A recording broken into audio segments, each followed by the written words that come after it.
Hello students, আশা করি তোমরা সকলেই খুব ভালো আছো।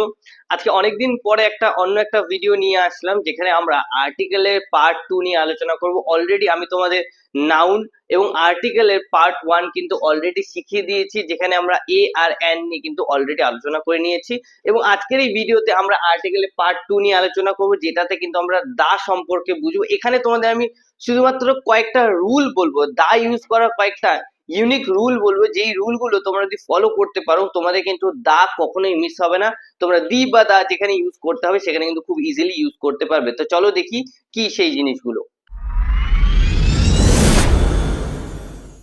তো সবার প্রথমে আমি তোমাদের বলবো, এই যে দা আমি এখানে লিখে দিই তোমাদের জন্য, যে আর্টিকেলকে আমরা কটা ভাগে ভাগ করেছি। এর আগের দিনে আমি বলেছিলাম আর্টিকেলকে আমরা দুটো ভাগে ভাগ করি, একটা হলো এ এন আর একটা হলো দা। দুটো ভাগে আমরা ভাগ করি। এই দুটো ভাগের মধ্যে অলরেডি কিন্তু আমরা এ আর এন কে নিয়ে অলরেডি আলোচনা করে নিয়েছি, এবং আজকের ইম্পর্টেন্ট যেটা হলো সেটা কি হলো দা। এই যে দা, এই দাটা কোথায় কোথায় ব্যবহার হয় সেটা তোমাদের আমি বলে দিই। সবার প্রথমে সব থেকে ইম্পর্টেন্টলি দা ব্যবহার হবে নির্দিষ্ট কোনো কিছুর জন্য, নির্দিষ্ট কোনো নাউনের জন্য, নির্দিষ্ট কোনো নাউনকে বোঝাতে দা ইউজ হবে।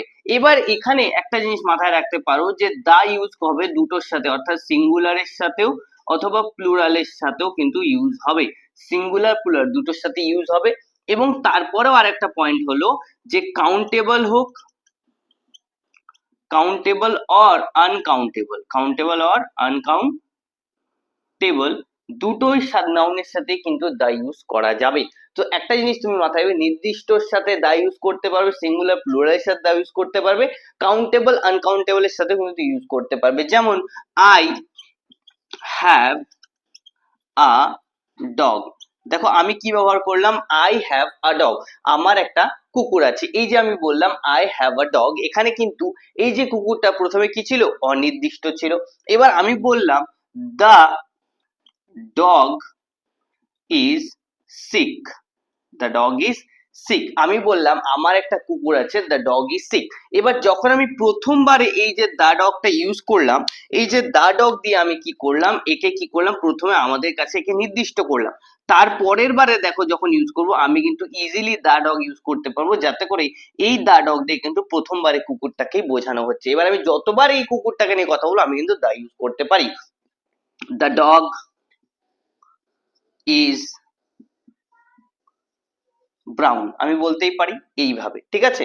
এবার আমি আরো একটা লাইন লিখি, যেমন I have a blue pen. Okay, আমি বললাম আমার কাছে আছে একটা blue pen. I lost the blue pen yesterday, I lost the blue pen yesterday। এবার দেখো এই যে দা ব্লু পেন, এই যে আমি লিখেছি দা ব্লু পেন, এই দা ব্লু পেন দিয়ে আমি কাকে নির্দিষ্ট করলাম, এই যে প্রথমবারে আ ব্লু পেন ছিল সেটাকে কিন্তু আমি নির্দিষ্ট করলাম। অর্থাৎ কোনো জিনিস আমাদের কনভারসেশনে কিন্তু যখন প্রথমবার আসে সেখানে আমরা কিন্তু অনির্দিষ্ট রাখি সেই জিনিসটা। এই যে আমি রাখলাম অনির্দিষ্ট আ ব্লু পেন, যখনই পরের বার আসলো সেখানে সেটা কিন্তু আমরা দা ব্লু পেন করে দিয়ে এটাকে নির্দিষ্ট করে দিলাম, ঠিক আছে। এবার তোমরা আমাকে বলবে যে এখানে কি বসবে। She had a new car but she lost that dash car. এবার এখানে বলবে যে এ বসবে, অ্যান বসবে, নাকি দা বসবে। অবশ্যই কিন্তু আমাকে কমেন্টে তোমরা জানাবে যে এ অ্যান্ড দার মধ্যে এখানে কি বসবে, ঠিক আছে। এই জিনিসটা ক্লিয়ার হলো যে আমরা নির্দিষ্ট সিঙ্গুলার প্লুরাল কাউন্টেবল আনকাউন্টেবল দুটোর সাথে কিন্তু ব্যবহার করতে পারবো। এবং দা দিয়ে সব থেকে বেশি ইম্পর্টেন্ট যেটা হলো সেটা কি, দা দিয়ে কোনো কিছুকে নির্দিষ্ট করাবে, অর্থাৎ স্পেসিফিক নাউনকে বোঝাবে, অর্থাৎ স্পেসিফিক নাউনকে বোঝাবে। স্পেসিফিক মানে নির্দিষ্ট নাউনকে বোঝাবে। আশা করি এই জিনিসটা ক্লিয়ার হয়ে গেল। এবার এরপরে আমি তোমাদের কয়েকটা রুল বলবো, যে রুলগুলো কিন্তু দায়ের ক্ষেত্রে খুব ইজিলি তোমরা ইউজ করতে পারবে, এবং মনে রাখাও কিন্তু প্রত্যেকটা জিনিসই খুবই সোজা। সো দেখো সবার প্রথম রুলটা কি, সবার প্রথম রুল যেটা, এই যে আমি এই রুলগুলো বলবো, এই রুলগুলো কিন্তু তোমরা প্রত্যেকটা জিনিস মাথায় রাখবে যে এই রুলগুলোর আগে, প্রত্যেকটার আগে কিন্তু অবশ্যই আমাকে দা বসাতে হবে, অবশ্যই আমাকে কি বসাতে হবে, দা বসাতে হবে। সবার প্রথম রুলটা দেখো, জিওগ্রাফিক্যাল ফিচার্স অর্থাৎ ভৌগোলিক বৈচিত্র্য। ভৌগোলিক বৈচিত্র্য এই জিনিসটার মানে কি? এই জিনিসটার মানে হলো name of rivers, mountains, name of river, mountains, lake, forest,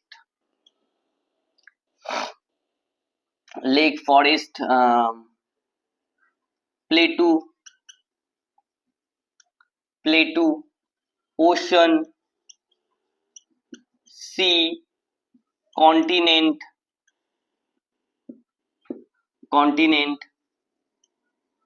country, etcetera.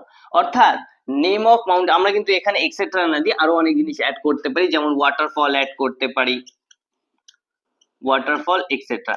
এই যে কথাগুলো বললাম যে name of rivers mountain lake forest plateau ocean sea continent country waterfall, এগুলো সমস্ত জিনিস কিন্তু তোমরা যদি দেখতে পারো, এই প্রত্যেকটা জিনিস কিন্তু কি ভৌগোলিক বৈচিত্র্যের মধ্যে পড়ে, অর্থাৎ ভৌগোলিক জিনিস, নির্ভর ভৌগোলিক জিনিস। যে কোনো ভৌগোলিক জিনিসের আগে কিন্তু আমরা কি বসাবো, দা বসাবো। যেমন আমি লিখতেই পারি the Ganga, the Ganga, the Everest, the Amazon, ঠিক আছে, the Indian Ocean, the Indian Ocean. তারপর লিখলাম the Pacific, the Pacific, the India, ঠিক আছে। তারপরে লিখলাম দা চিল্কা, ঠিক আছে, দা নায়াগ্রা, ঠিক আছে। এই যে দেখো প্রত্যেকটা জিনিসের আগে, অর্থাৎ এই ধরনের যে কোনো জিওগ্রাফিক্যাল জিনিসের আগে কিন্তু আমরা কি ইউজ করতে পারি, দা ইউজ করতে পারি, ঠিক আছে। এবার এই জিনিসটা কিন্তু তোমাদের মাথায় রাখতে হবে যে যে কোনো জিওগ্রাফিক্যাল ফিচার্স অর্থাৎ যে কোনো ভৌগোলিক বৈশিষ্ট্যের আগে আমরা কিন্তু দা ইউজ করব। দ্বিতীয় পয়েন্টটা কি? দ্বিতীয় পয়েন্ট হলো name of famous building, statue,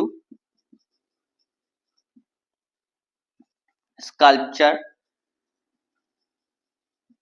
ঠিক আছে, স্কাল্পচার, মনুমেন্ট, আর্ট, এক্সেট্রা। এবার দেখো এখানে যে জিনিসগুলো আমি লিখেছি, name of famous building, statue, sculpture, monument, art, etcetera, এই যে জিনিসগুলো, এগুলোর মানে কি? যে কোনো ফেমাস বিল্ডিং, অর্থাৎ যে কোনো ফেমাস বিল্ডিং হোক, স্ট্যাচু হোক, কোনো স্কাল্পচার, কোনো স্মৃতিসৌধ হোক, কোনো মনুমেন্ট, কোনো স্থাপত্য হোক, কোনো আর্ট, কোনো শিল্প হোক, সেটার আগে আমাদের কি ইউজ করতে, অবভিয়াসলি কিন্তু দা ইউজ করতেই হবে, ঠিক আছে। যেমন একটা নিয়ে নিই আমি, দা ফেমাস বিল্ডিং দা তাজ মহল, দা তাজমহল। একটা স্ট্যাচু নিয়ে নি, the Statue of Unity, the Statue of Unity. তোমরা স্ট্যাচু অফ ইউনিটি জানো কোথায় রয়েছে? একটু মেসেজ আমাকে কমেন্ট করে জানাবে যে স্ট্যাচু অফ ইউনিটিটা কোথায়, ঠিক আছে। তারপরে একটা স্কাল্পচার, যেমন হচ্ছে দা দা রেড ফোর্ট, রেড ফোর্ট। একটা মনুমেন্ট দা অজন্তা, ঠিক আছে, দা অজন্তা। তারপরে একটা আর্ট, যেমন দা মোনালিসা। এই সমস্ত জিনিস, প্রত্যেকটা জিনিসের আগে আমরা কি বসাতে পারি, আমরা কিন্তু দা ইউজ করতে পারি, ঠিক আছে। এই জিনিসগুলো কিন্তু ইউজ করতে হবে কিসের আগে, দায়ের আগে, দা কিন্তু এগুলোর আগে আমাদের অবশ্যই ইউজ করতে হবে। আরো পয়েন্ট রয়েছে, সেই জিনিসগুলো কি অবশ্যই তোমরা দেখবে। চলো তারপরে দেখি 3 নাম্বার রুলটা কি। 3 নাম্বার রুল হলো উইথ সুপারলেটিভ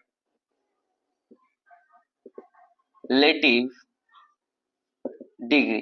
এই যে উইথ সুপারলেটিভ ডিগ্রি, এটার মানে কি? অলরেডি আমরা ডিগ্রির সময় কিন্তু পড়েছি সুপারলেটিভ ডিগ্রি, অর্থাৎ যে কোনো সুপারলেটিভ ডিগ্রির আগে আমাদের অবশ্যই দা ইউজ করতে হবে। অলরেডি আমরা সুপারলেটিভ ডিগ্রি মানে জানি, যেমন বেস্ট, লার্জেস্ট, ঠিক আছে, বেস্ট, লার্জেস্ট, গ্রেটেস্ট, ঠিক আছে, টলেস্ট, মোস্ট ট্যালেন্টেড,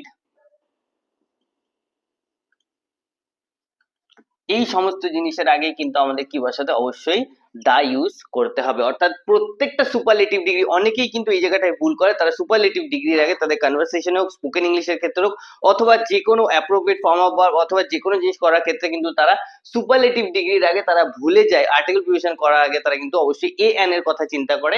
সেখানে কিন্তু আমাকে অবশ্যই মাথায় রাখতে হবে সেই সুপারলেটিভ ডিগ্রিটার আগে কিন্তু অবশ্যই আমাকে দা ইউজ করতে হবে। ঠিক আছে, এই জিনিসটা হয়ে গেল 3 নম্বর পয়েন্ট। তারপরে চলে আসি আমরা 4 নম্বর রুলে, with musical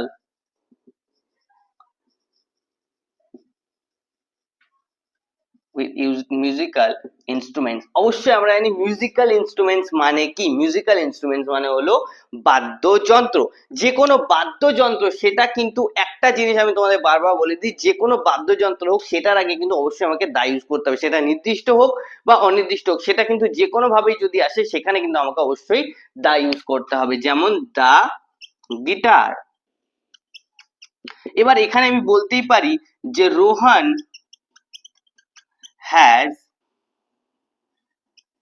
has bought dash new guitar. অনেকেই এখানে ভাববে যে রোহন একটা নতুন গিটার কিনেছে, যদিও এখানে বাংলা কথা বলার সময় আমরা কিন্তু বলতেই পাই যে রোহন একটা নতুন গিটার কিনেছে, কিন্তু অবশ্যই ইংরেজিতে এখানে কোন আর্টিকেলটা বসবে, অবশ্যই এখানে দা বসবে। কেন বসবে? এটাই হচ্ছে রুল, যে কোনো মিউজিক ইনস্ট্রুমেন্টের আগে কিন্তু মিউজিক্যাল ইনস্ট্রুমেন্টের আগে আমাদের কি ইউজ করতে হবে?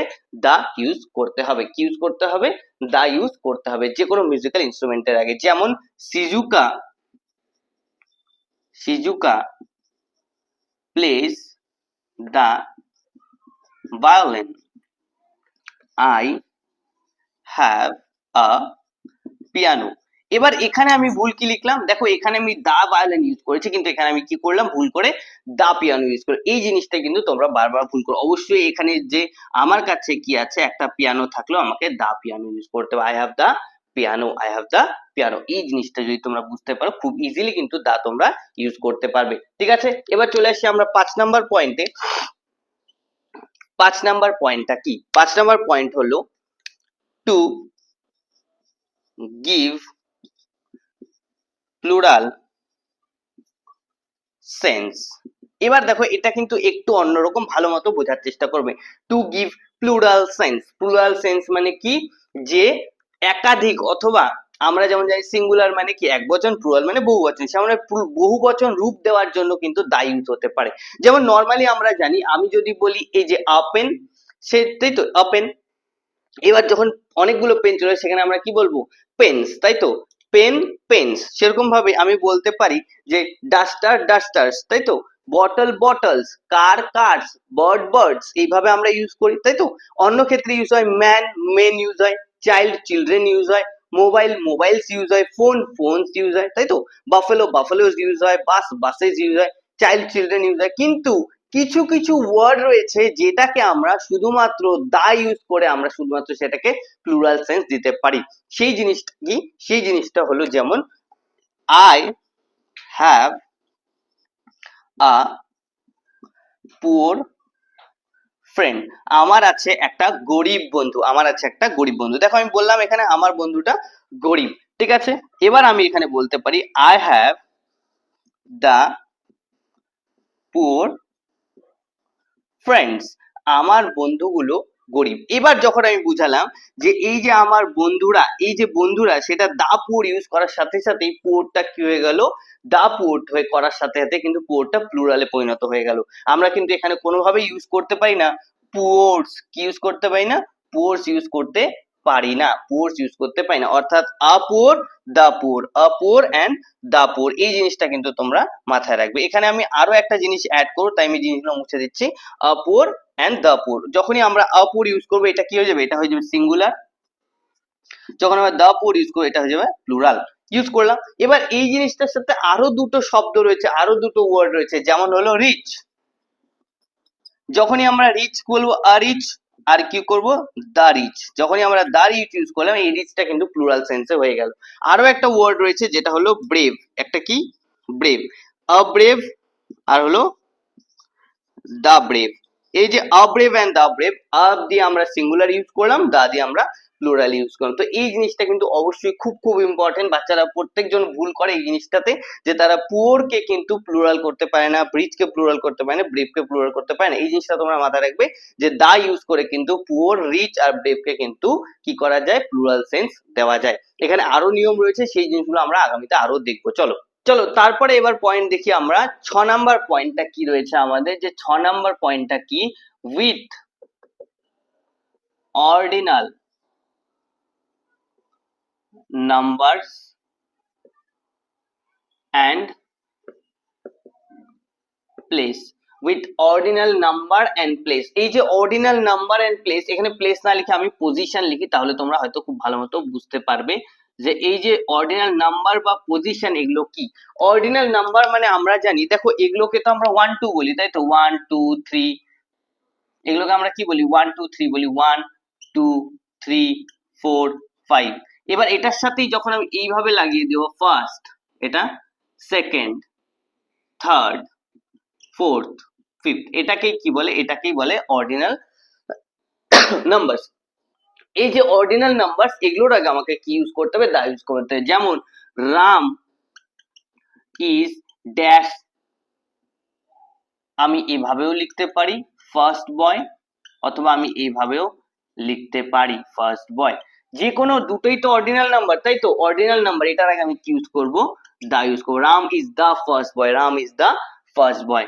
জয় is the last boy, Joy is the last boy. দেখো অর্ডিনাল নাম্বার আগে আমি কি বসালাম, দা ইউজ করলাম। ঠিক আছে, এইভাবে যে কোনো নাম্বারের আগে, অর্থাৎ যে কোনো অর্ডিনাল নাম্বার, যেমন I have the 67th position, আমি 67th পজিশন পেয়েছি, এটাতে আমরা কি ইউজ করলাম, আবারও আমরা দা ইউজ করলাম। ঠিক আছে, এবার চলে আসি অর্ডিনাল পজিশন কি। পজিশন হলো, দেখো যে কোনো বিল্ডিং, এই যে একটা ধরে নাও বিল্ডিং, ঠিক আছে, এই যে বিল্ডিং এর মধ্যে এতগুলো ফ্ল্যাটস রয়েছে, এটা রয়েছে, কেউ ধরে এখানে থাকে, কেউ ধরে এখানে থাকে, কেউ ধরে এখানে থাকে, এগুলোকে বলে পজিশন। অর্থাৎ এটাকে আমরা কি বলি, সর্বোচ্চকে আমরা কি বলি, টপ বলি, সর্বনিম্নকে আমরা কি বলি, বটম বলি। ঠিক আছে, মধ্যবর্তীকে কি বলি, মিডল বলি, মিডল পজিশন। এই যে এগুলোকেই বলে কি বলে, এগুলোকেই বলে অর্ডিনাল পজিশন। এবার এই যে পজিশন, এটার আগে কি বলতে পারি, he is standing at the top of the building। দেখো he is standing at the top of the building, আমি এখানে কি ইউজ করলাম, দা টপ ইউজ করলাম। আমি বলতে পারি my flat is the bottom of the building, অথবা বটম অফ দ্য অ্যাপার্টমেন্ট, বা অ্যাপার্টমেন্টের সব থেকে নিচের ফ্ল্যাটটা আমার। এইভাবে আমরা ইউজ করতে পারি অর্ডিনাল নাম্বার এবং অর্ডিনাল পজিশনের ক্ষেত্রে। ওকে, এবার লাস্ট যে নিয়মটা, এই নিয়মটা কিন্তু একসাথে দুটো জিনিস আমরা কভার করব। দেখো কি, সবার প্রথমে হলো celestial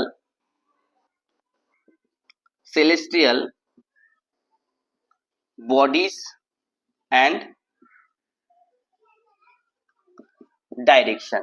celestial bodies and direction, এই যে সেলেস্টিয়াল বডিজ এন্ড ডাইরেকশন, এটার মানে কি, সেলেস্টিয়াল বডিজ এন্ড ডাইরেকশন মানে হলো যে মহাজগতের বাইরে, অর্থাৎ পৃথিবীর বাইরের যে জিনিসগুলো, সেগুলোর জিনিস, আর ডাইরেকশন মানে আমরা জানি দিক, অর্থাৎ পৃথিবীর বাইরের যে কোনো জিনিস, অর্থাৎ পৃথিবীর বাইরের জিনিস হতেই পারে মুন, সান, মার্স, ঠিক আছে, জুপিটার,